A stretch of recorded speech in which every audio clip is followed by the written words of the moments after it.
It has been beautifully said in the Gita that it is by the three qualities which guide us and which is responsible for all our actions. There are three qualities which is in the nature. The first one, I don't know whether you've heard of it or not, the tamas. The quality is known as tamas. The second one is known as rajas, and the third one is known as sattva. No, I haven't So, heard of them. yeah, so I'm going to tell you. The tamas means that, you know, s- which is lazy and which who doesn't want to move and who, if you have seen crocodiles or alligators in zoo or somewhere. Mm-hmm. You will see it will be in a position for hours like that, as if in a meditative state. It will be like this, seeing, looking at someone as if, and it will be there for hours without a single movement. So that is known as tamas, where the person is guided by the quality like laziness, you know, non-action, inactive, these things. These are the quality of the tamas. The second one is and it's normally, you know, uh, symbolized with a black color. The tamas, black. Tamas means that those qualities. Next is rajas. Rajas means full of action, doing this, doing that, and this is known as the rajas.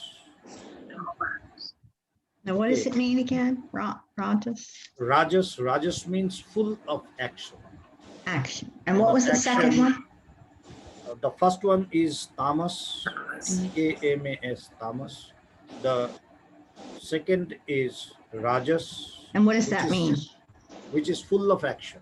Okay, action. I will do this, I will do that, I will go here. Had it not been me, then you would not have been like this and that, and full of ego. And this is what is rajas.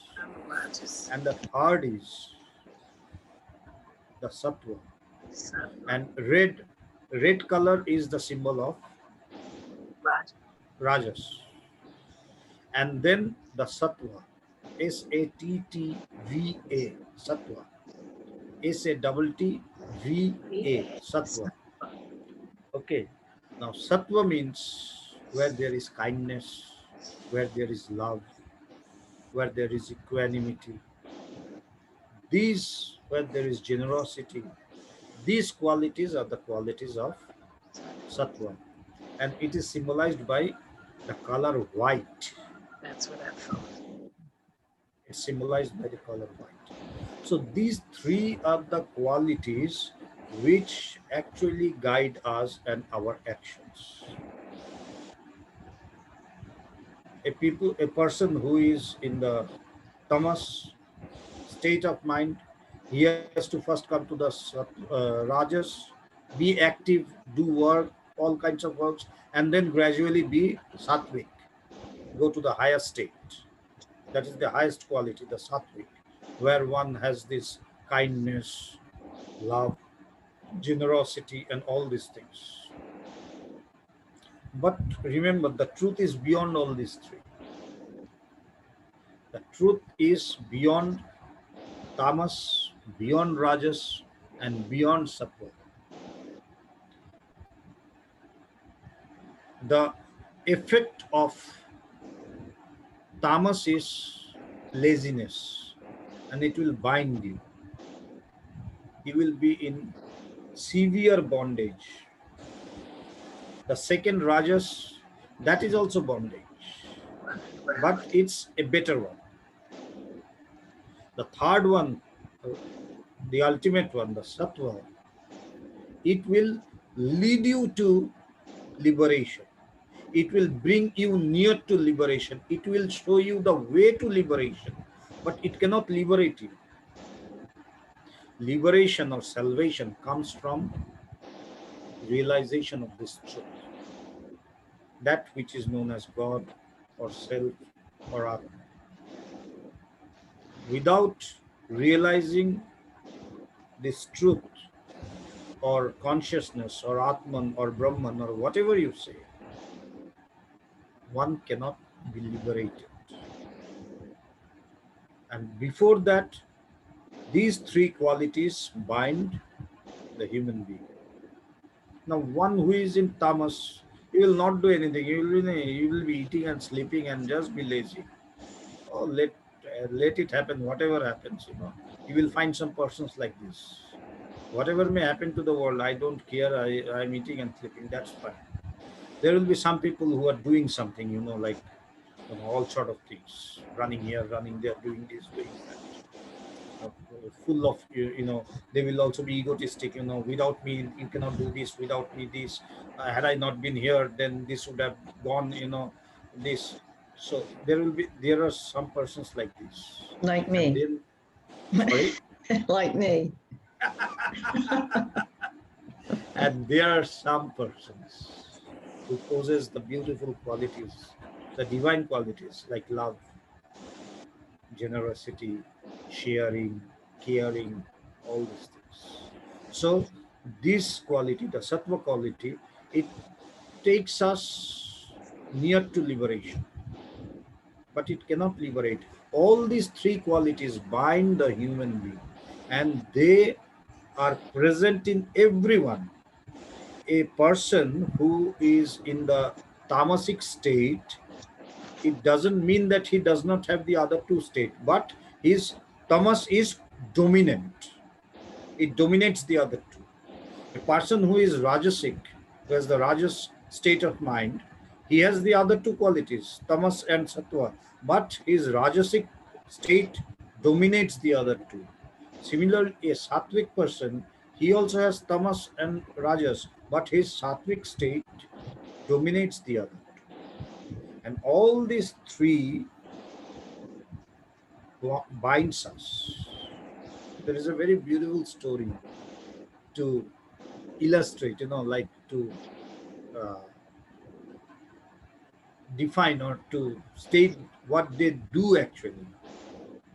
There was a traveler with a lot of jewels and money and lot of valuables, and he was to go from one city to another, but in between there was a forest, there was a wood. So he had to go, he had to take the path. So he went into the woods, and after some time, three robbers caught him and took away all the wealth. Whatever he had, they took all away. And then they bind him with a rope. And then the first one said, "We have taken all his valuables. Now let us kill him. Let us kill him. Let us finish this." The second one said, "Why should we engage ourselves in killing a person? We have taken his valuables. Leave him in the night. There are, lions and tigers in the forest. They will eat him up. Okay. So let us not taint our hands with all these things, murders and all these things." So they decided to do that. They robbed him of all his valuables and bind him with a rope, went away. After some time, the third person, he came back and he said, "We are very sorry for our deeds, and you are wounded, isn't it? Let me take care of you." He just opened he removed all the ropes and applied, some leaves and herbs on his wounds, uh, gave him something to eat, and said, "Come on, let me take you to your home. Where is your home? Where is your uh, what is your destination?" So he said, "I want to go to that place, to my house." He said, "Okay, come with me. I know the way. I can take you to your place." So they just walked and crossed the wood. Now, when they were on the verge of finishing, when the wood was almost finished and there was the road and his house could be seen, then the third person said, Now see there, that is your house, isn't it? He said, yes, that's my house. So you please come in. He said, no, I cannot go there. I cannot cross this forest. My limit is still here. I cannot cross this. At best, I can show you, I have shown you the way all through the woods, and I can show you your house. But I myself cannot go there because there is the policeman patrolling. He will catch me. So, what does this mean? What does this illustrate? The traveler is we, with our most valuable thing, the realization. These three qualities, the tamas, the rajas, and the sattva, they rob us of this knowledge, and they may engage us in all these things. And after robbing us of our valuables, they bind us. What is the work of tamas? It wants to kill us, to finish us. A part of us always will say, okay, suppose I am ready to do something. A part will say, leave it, take rest now, do it afterwards. There is a part of our mind which always, it tells us to do so. That's the tamasic state of mind. The rajasic state will engage us in activities, and the sattvic state, like doing some meditation, doing some chanting, that's the sattvic state of mind. To share, to love selflessly. So what did the first person want to do? He wanted to kill the traveler. The second person, he said, okay, let us not kill the traveler, let us bind him, tie him with ropes. And what did the third person do? He came back, untied the traveler, took him through the forest, and showed him his destination. However, he himself could not assist him there. Why? Because that's his limit. So the very first state of mind is the tamasic state of mind, the rajasic state of mind, and then the sattvic state of mind. And when our mind crosses all these three states and goes beyond these three, it achieves that consciousness which is beyond all these three.